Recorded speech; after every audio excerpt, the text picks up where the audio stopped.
well, let me just put it in a few words that the primary mission of Indian Army is to ensure the national security, national unity, to defend nation from all the external aggression, internal threats, and to maintain peace and security within its border.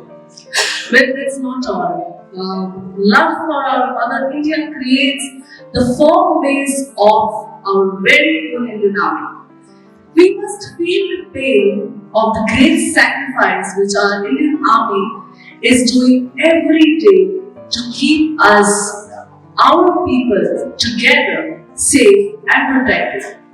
Thus, we all salute our Indian heroes and pay homage to the supreme sacrifice which our army brothers are doing literally every day.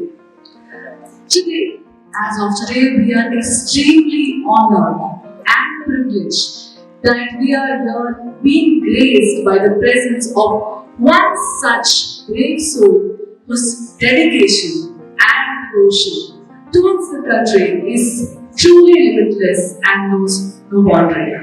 Ladies and gentlemen, let's welcome our very own General Manoj Naravane, ex-Chief of the Staff of Indian Army. Can we have a huge round of applause?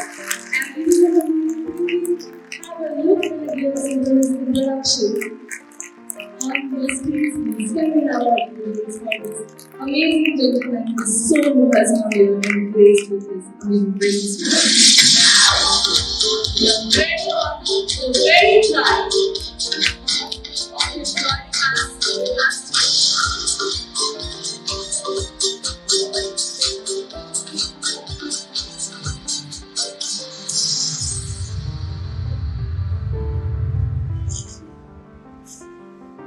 The character of war is changing.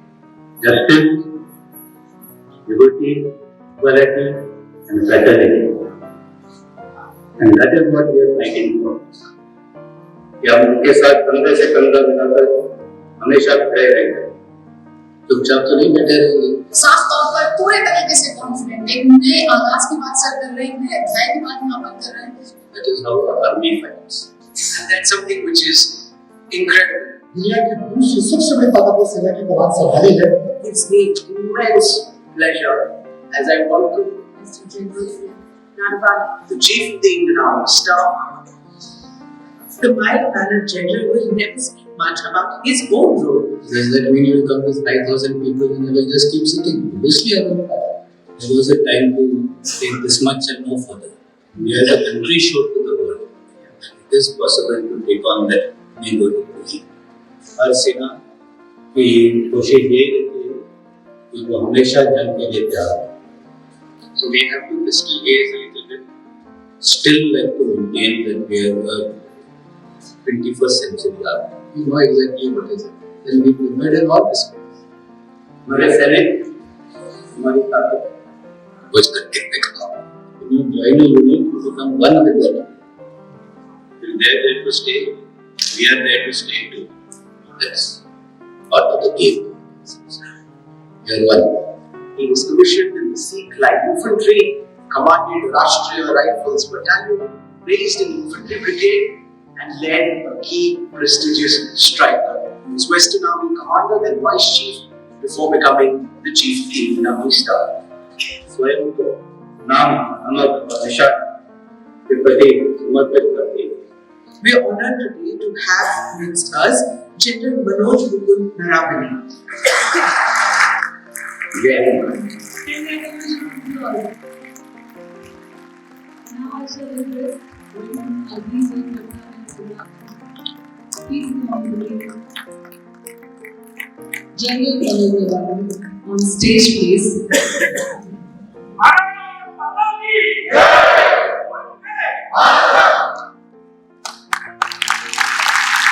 Thank you so much. It is extreme pride and movement of honor for us, General Manoj. Sir, very good morning to you, and it's absolute a privilege to interact with you. As there is a saying in Sanskrit, it says, "Shastrena rakshite rashtre, Shastra Charcha Pravartate. When our army is standing protecting nation, then only we can have conferences like this. Then only a country can prosper. And it is such a huge privilege to have with us the 28th Chief of the Army Staff.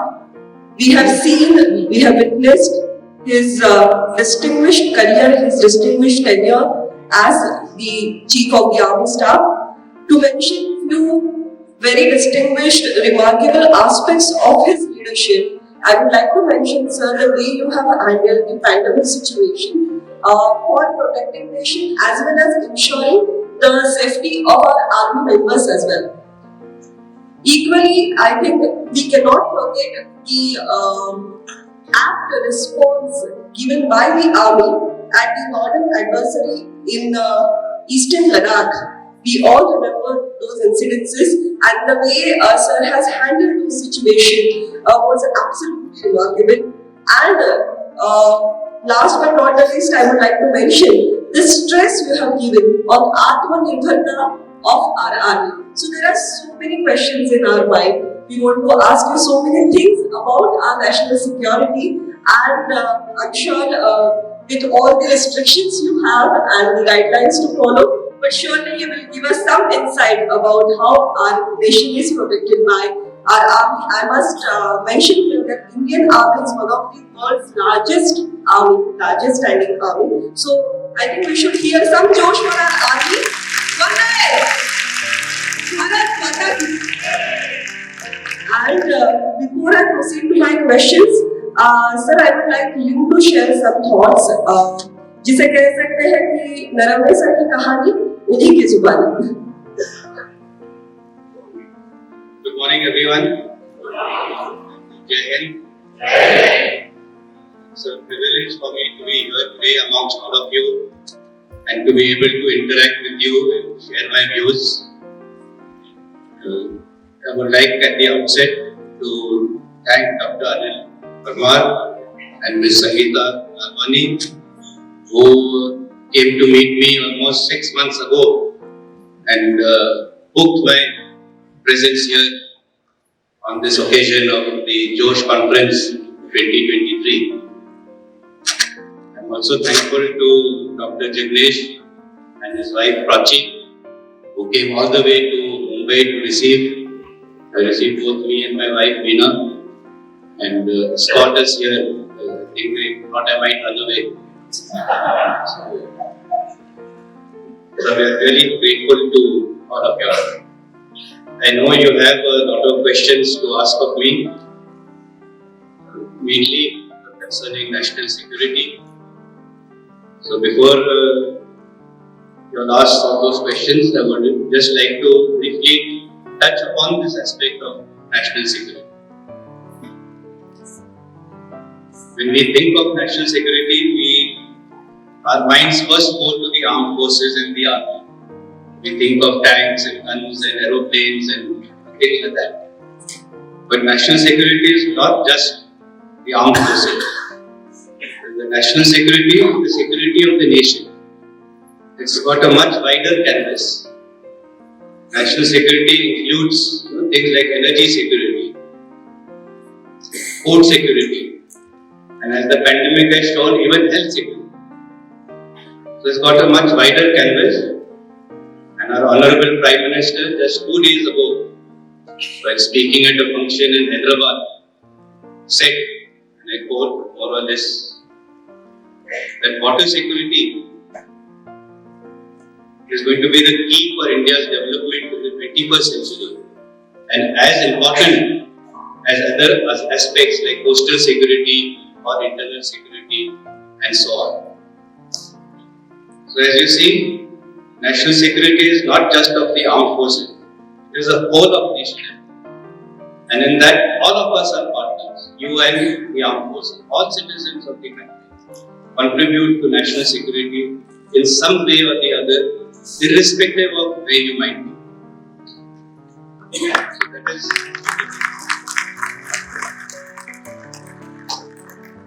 of course, to safeguard the territorial integrity and sovereignty of the country, the armed forces will have a major role to play, and in which the army, of course, has a prominent role, since we are the ones deployed on our troubled borders. So before I take your questions, I would like to give you a brief glimpse of where all the army operates and what we do. May I have the video, please?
We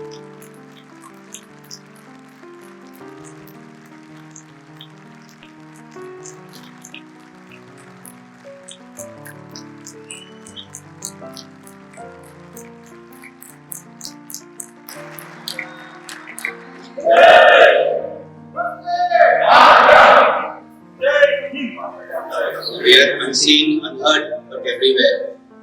And if the enemy can't see you, then he can't hit you. It's always good not to be seen. I think we all are speechless, and this is so overwhelming. Our motto says imagine Rotary, but I think this is beyond imagination. So, absolutely wonderful. And as the message is, अदृश्य है पर असरदार है. For us, for civilians, I think army is like that. It is not like that. अगर कोई भी problem आती है, नेचुरल कैलामिटी आती है, the first thing we say is army क्यों नहीं कर रहे? You know, so that kind of trust you have created, your boys have created, and I would like to take you to down the memory line and share something about how you chose this as a career and how was your training, because I think training is the most crucial part and the foundation of the entire career. So how was that for you? And we are so proud that you are from Maharashtra. मला वाटतं आपण एकदा सर्वांचं यासाठी जोरदार टाळ्या अभिनंदन करूया. कारण आपल्या महाराष्ट्राचा एक सूत्र जर माझ्याकडून काही गफलत होत असेल तर चंद्रपैत्यानंतर या खुर्चीवरती बसण्याचा मान ज्या मराठी माणसाला मिळालेला आहे, ज्यांचं सैन्याचं प्रशिक्षण पुण्यात झालेलं आहे, तर या सगळ्याच गोष्टी आमच्यासाठी अतिशय अभिमानाच्या आहेत. आणि छत्रपती शिवरायांच्या मावळ्यांचा इतिहास असलेल्या भूमीतून अनेक महाराष्ट्रातले सुपुत्र आज आर्मीमध्ये आहेत आणि तुम्ही त्यांचं नेतृत्वही केलं, याचा आम्हाला अतिशय अभिमान. Right from my very early days, I was always attracted towards the army and the armed forces. My father was in the Air Force, but before he joined the Air Force, he was a gentleman cadet in the Indian Military Academy and wanted to be in the army. But unfortunately, because of some medical reasons, he had to leave the Indian Military Academy, but then he still pursued a career in the armed forces. So I think in some way or the other that rubbed off on me. And in our house, we always had a lot of books on military history, which I used to read even as a child, not understanding perhaps most of it, but some way or the other gravitated me towards a career in the armed forces. As mentioned, I did my training not very far from here in the Kadapasta, followed by the very same academy which my father had joined, the IMA in Dehradun. And after 4 years of training, I have also had 42 years in the army as a commissioned officer. So all told about 46 years in uniform.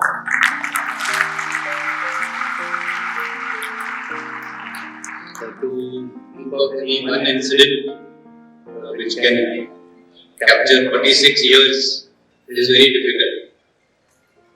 But what I would like to say is that every year there is something new. There is something new to learn, and that is what experience is all about. And during the course of my service, I have had good bosses and bad bosses. You can't have only good people with you. And that's true, I think, for everyone. All of us, wherever we are, we cannot choose either who we work for or who works for us.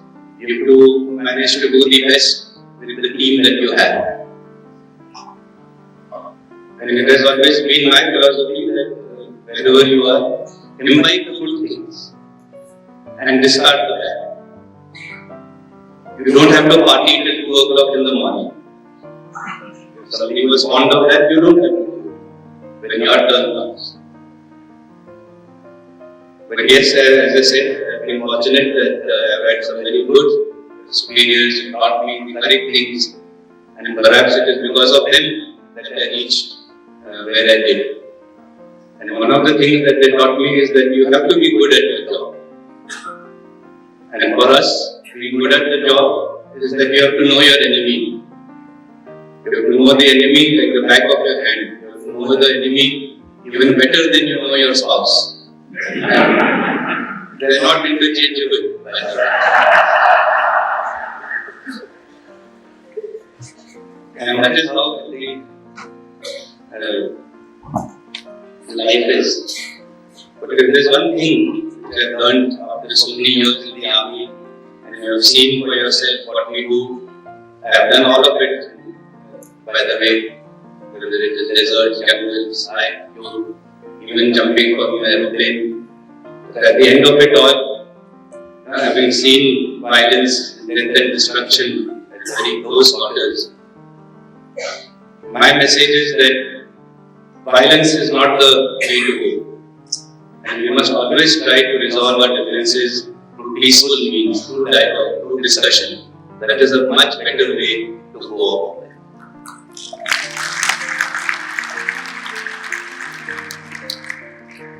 As we are interacting with you today, we have seen your earlier media interviews as well, and especially when there were some challenging situations.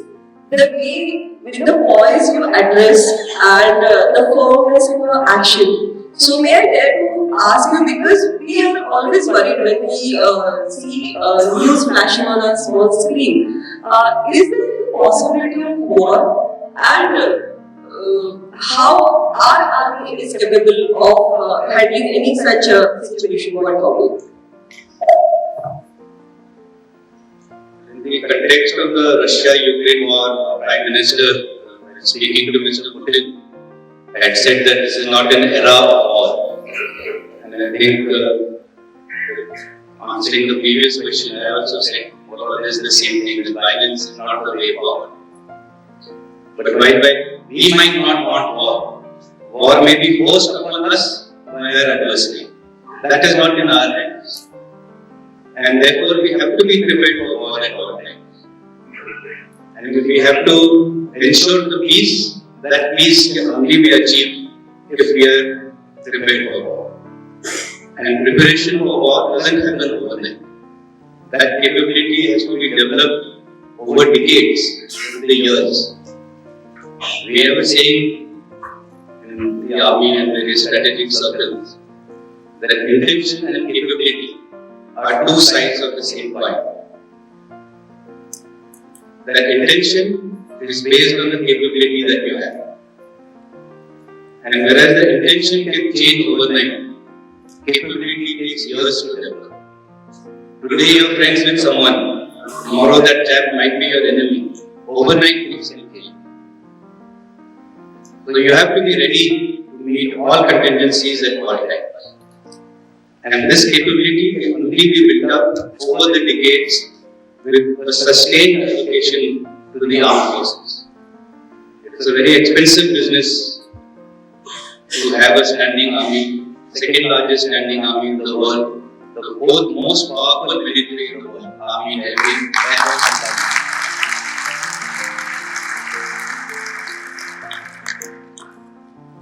So this allocation towards defense is required. And I would put across to you all that this money which is spent on defense is actually like an investment. And it should not be seen that money is getting wasted out or spent on defense, whereas it could have been spent on many other things like schools, colleges, hospitals, roads, and so many other development activities which are required. Those are also important, but if you don't have a strong country, then all those become secondary. The defense of the country, national security, territorial integrity and sovereignty is and will always be the first priority of any government, and it has to cater for that. And there are some economists in the audience, I would like to put across to them when I say that expenditure on defense is an investment. Because after all, where does that money go? If I order 1,000 trucks from Tata's or Mahindras, Tata Motors or Mahindras, it goes to them. It doesn't go to my pocket. It goes to Mahindras, to Tata's, their shareholders, as wages to their workers, as bonus to their workers. It goes to buy the raw material. There's a totally own ecosystem, industrial ecosystem. The people who are supplying them to parts, they gain from that money. So if you're giving me 10,000 crore rupees, all 10,000 is going back to you, back to society. It is not going into some army copper or something like that. So you have to keep that in mind. And also I would like to put across that this expenditure is like insurance. Just as we take life insurance for ourselves, and more the risk, more the premium. So this money which is being spent on defense is an insurance against any calamity in the future. And if you ignore that, you are ignoring it at your peril. Just see what is happening in Ukraine. Ukraine neglected their armed forces. They became weak. And because they were weak, they were subjected to a war and an attack.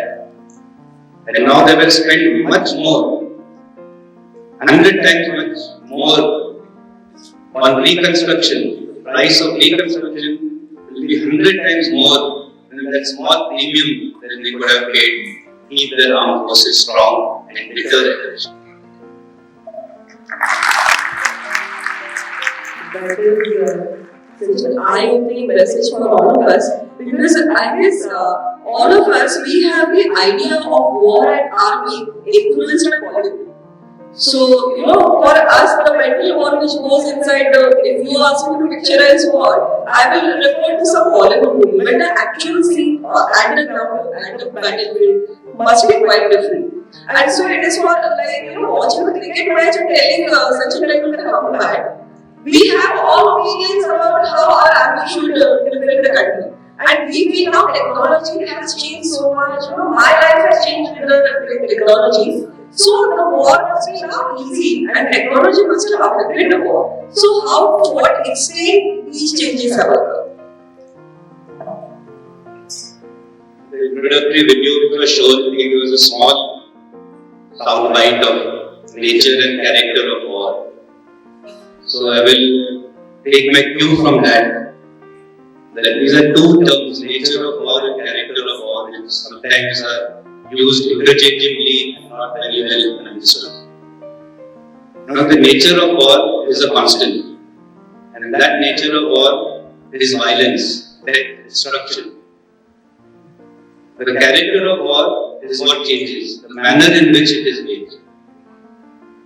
Obviously, over the years, as wars have been fought, again it is resulting in death and destruction.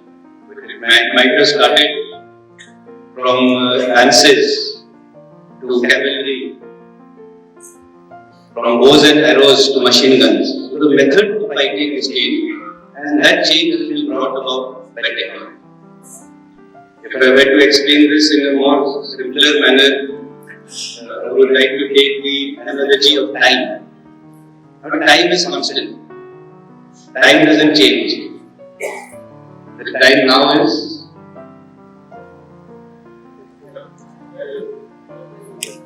it is 12 p.m. 12 p.m. is 12 p.m. or 12 noon. But how we say it can be different. You can say it is 12 a.m., 12 noon, 12 p.m. or as we say in the army, 1200 hours. The manner of saying it can be different. The way you see it, whether in a wristwatch or a wall clock, whether in analog form or digital form, those forms can be different. But time is time, no matter what else happens. So same way, the nature of war will always be death and destruction. But how we are fighting it, that will keep changing, and those changes will be brought about by changes in technology. So, if I may add, now with the changing technology, you have also in your tenure given stress of Make in India. So, our Do you believe, like you were referring, that the cost of warfare, if we are buying from Mahindra or some Indian-based company, it is going to India. We Indians have always believed that imported is good, and but that has not been proved true in case of army. So, how much capable India is to produce the technology which army would like to use? The Atmanirbhar Bharat actually is a very good initiative, and we have to be self-reliant, and we have to fight and win our wars with our own equipment. For many years, the private industry had been kept out of the defense sector, and perhaps that is one of the reasons why we had to depend so much on imports. But over the last decade or so, with the opening up of the private sector and industry into this defense field, we have made very rapid strides. And as far as the army is concerned, 80% of our orders go to indigenous companies. Only 20% things which are critical or which are needed in such small quantities that it does not make sense to establish an assembly line in India for those small quantities. Unless you establish an assembly line for that and are going to be exporting it also. So these are the small things that we are purchasing from abroad, and slowly and steadily I am quite confident that most of our equipment will be homegrown and homemade. Indians are so proud of this fact, and in fact, we are proud of our army for so many reasons. And one more reason added was recently in the news when we heard that Captain Shiva Chavan, a female captain, was appointed at Siachen, which is such a challenging battlefield, and she was appointed at the ground duties. Would you share your thought and throw some more light about the role of women in the Indian Army? We always had women in the army, especially in the Army Medical Corps for many years. But as part of diversity and inclusion, we started inducting women officers into some very select support arms. And I have to clarify this a little bit. We have in the army what we call the combat arms and the support arms. The combat arm, of course, is the infantry, armored and mechanized infantry, which actually do the fighting. The support arms are like the engineers and signals, who are also involved in the battle, but are maybe in the second or third year. So we had started inducting women officers almost 2 decades ago to these supporting arms. And as the organization has matured, they have also gone on to hold down more and more difficult and challenging jobs in difficult terrain. And the example you gave is just one of them. We have also inducted women officers into the combat aviation as helicopter pilots. Obviously, as combat aviation pilots, they will be in the combat zone. That helicopter is not going to fly over Pune. It is going to fly on the border. So in a way, women are making their presence felt in the forward areas also. And when we look at a person, we look at him as an officer. The person is an officer first, a man or a woman later. And it is an officer's capability which counts.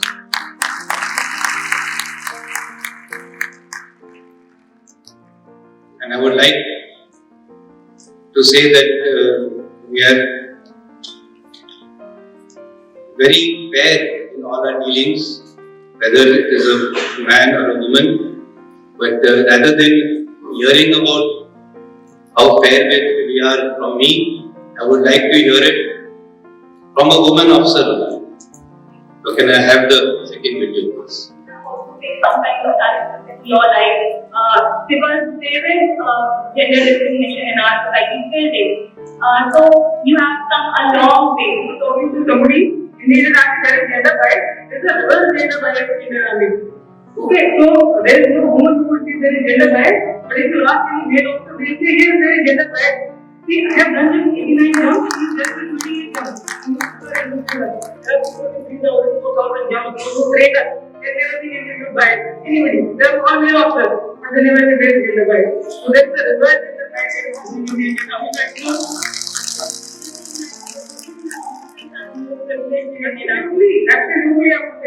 See how the organization takes care of us. Do you see any male officer here in the interview or any of the days? Anybody can comment on a women's day, everybody has an opinion, but Army has selected us, they were the first to interact with people. And what is our claim to them? Nothing else. We have telling us business is just 89 jumps. The officer who trained me record of survey, was every 4,000 jumps. And they actually tell us, have a heart, 89 jumps, not even 100, and taking interview to be used them. So, see how very well it is here. Do you want to appeal that there should be a celebration of men's day? I don't think there should be a celebration of women's day also. We should just make it, free will.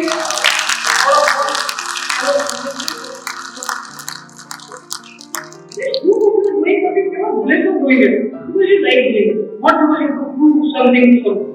Just live your life and your profession, if it is passion, you just live your passion. I think that's about it. I think, ladies and gentlemen, that should take to rest any doubts on women in the armed forces. A very powerful force in the Army, Navy, and Air Force.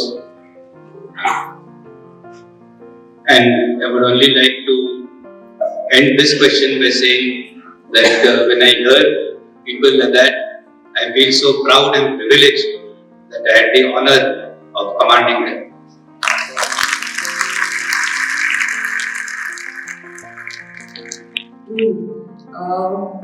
India is a country of diversities, and every region has its own identity. When fighting for the integrity and security of India, the army's role in each region, I guess, differs as per the extreme weather conditions changing, the people changing, the culture changing. So, what is the secret of Indian Army that in whatever situation it emerges with strength? So, what is the key? Is it because of the training? Is it the leadership? Is it what is that great secret of Indian Army strength? If I may ask you. I think at the end of the day, if there is any strength of the armed forces and the Indian Army, is that we are an army of the people for the people. We comprise of you all. Our rank and file comes from civil society, and whatever we are doing is also being done for you all. And for ourselves. You say you all means I am also included in that. So if we are safeguarding the borders, we are doing it for our citizens. And it is a citizens part, it is a citizens army. Army comes from that. And that is what gives us strength. That is what gives us the courage to face all these challenges and diversities, and even to lay down our lives, because we are doing it for our own people. We are not a colonial army. We are an army of India, or India. Once again, it's not just about safeguarding the borders. As I mentioned, we have called out many occasions, even in national calamities. And it is on these occasions when the people get to see what the Indian Army is about firsthand. Of course, when we are at the borders, nobody knows what we are doing. When we are called out in natural calamities, they see us firsthand, and then they know that we are always there for them. We have the third with please.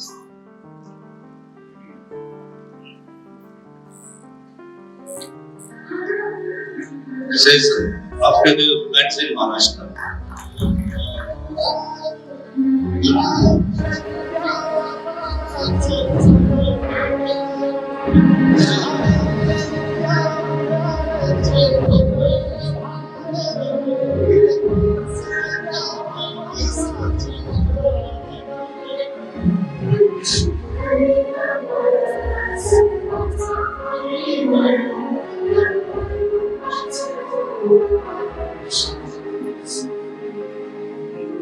Army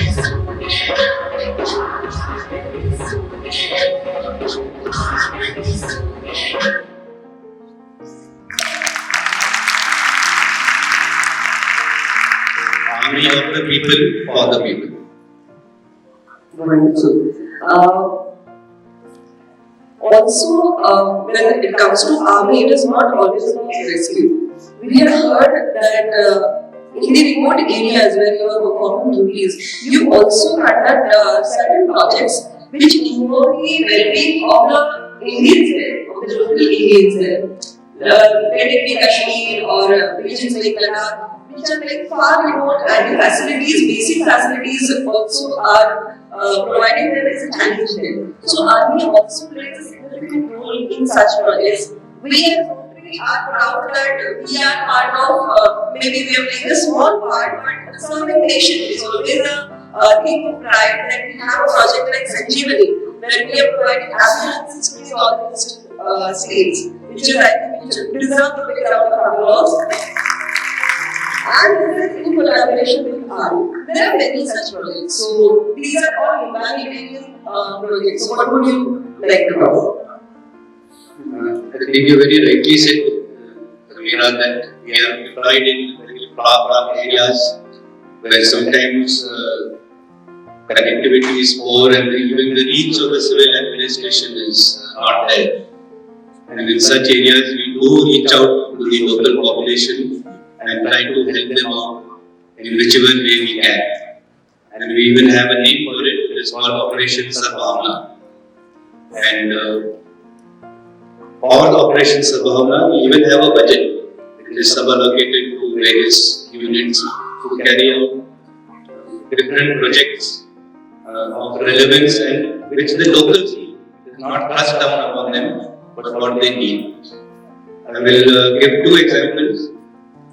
In the now Union Territory of J&K, we run what are called Army Goodwill Schools.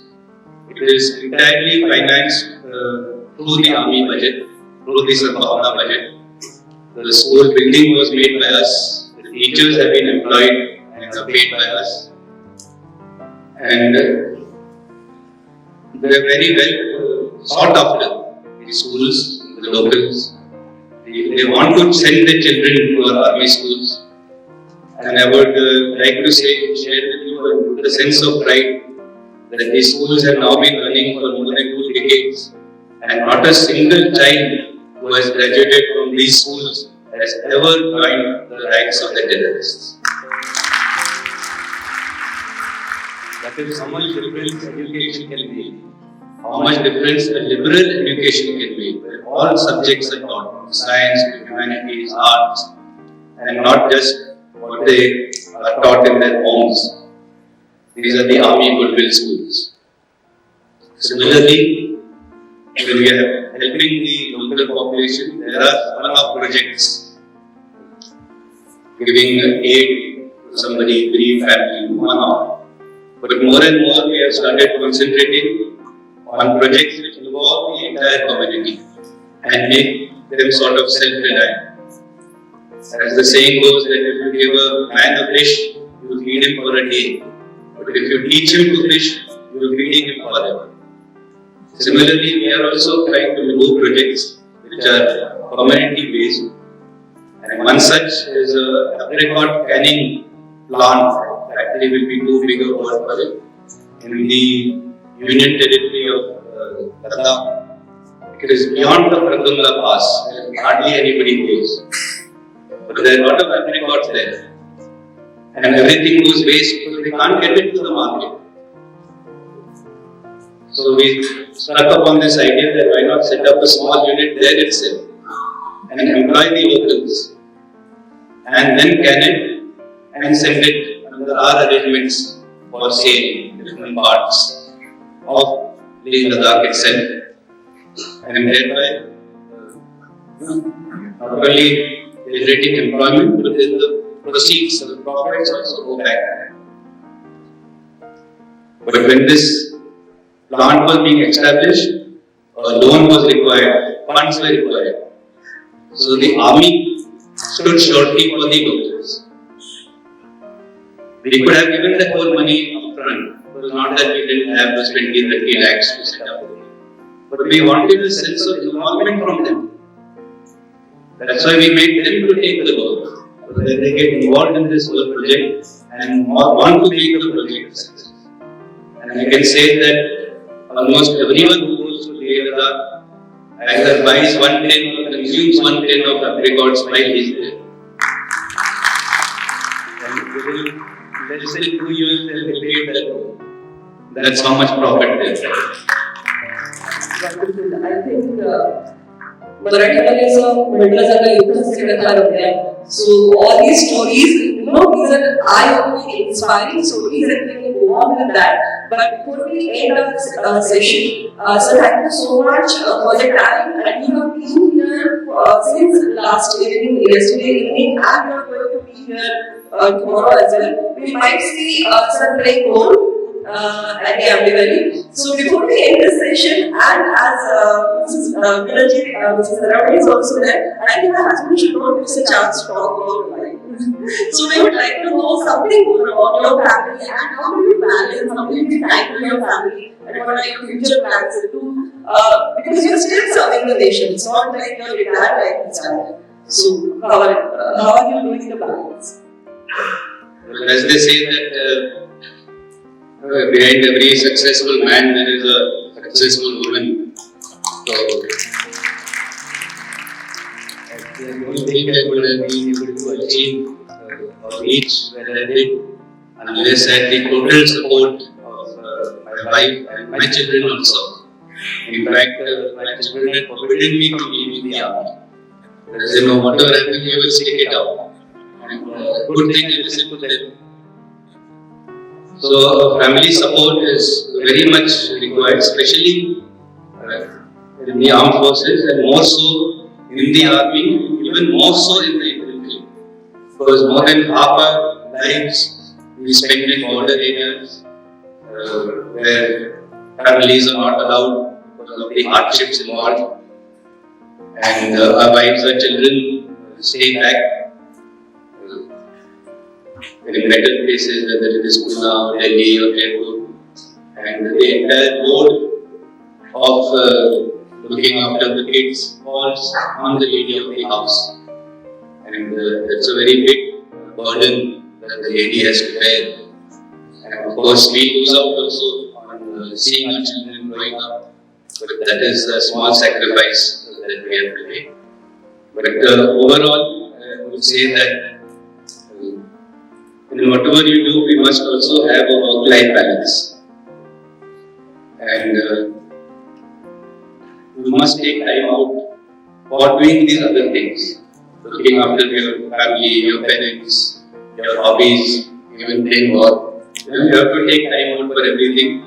It's only then that you will have a very well-rounded life. And then we've seeing so many reports of people at such young ages having stress and heart attacks and this, that and the other.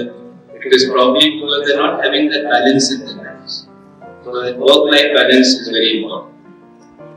Thank you so much. With that very important message, we conclude this wonderful session. Sir, once again, thank you so much for the time. Thank you, Sameera. Thank you, everyone.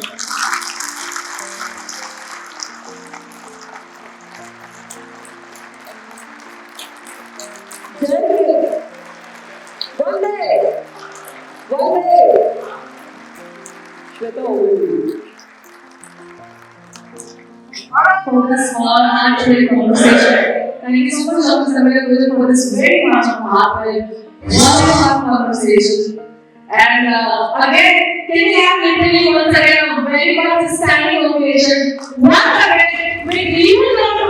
Gujar, this has been the Dr. TV Star Talent Spelling Day for all class credits here. Thank you so much for inspiring us. Thank you so much. It's such an amazing honor that you do us. Thank you.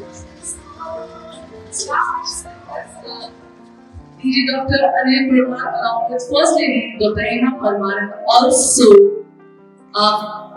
Conference Chairman was the sponsor for this session, Vilas Kothari and along with Karuna Kothari to please come on stage to felicitate General and former Chief of Army Staff Manoj Naravane along with his gracious wife Veena Naravane.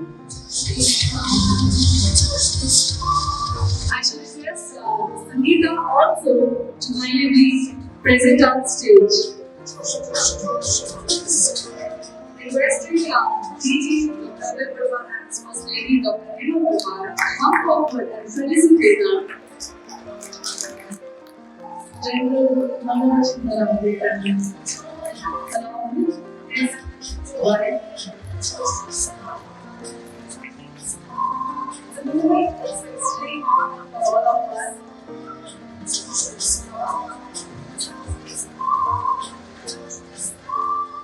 Thank you so much. And also Chief of Army Staff Manoj Naravane and his gracious wife Veena Naravane to be present out here among us today.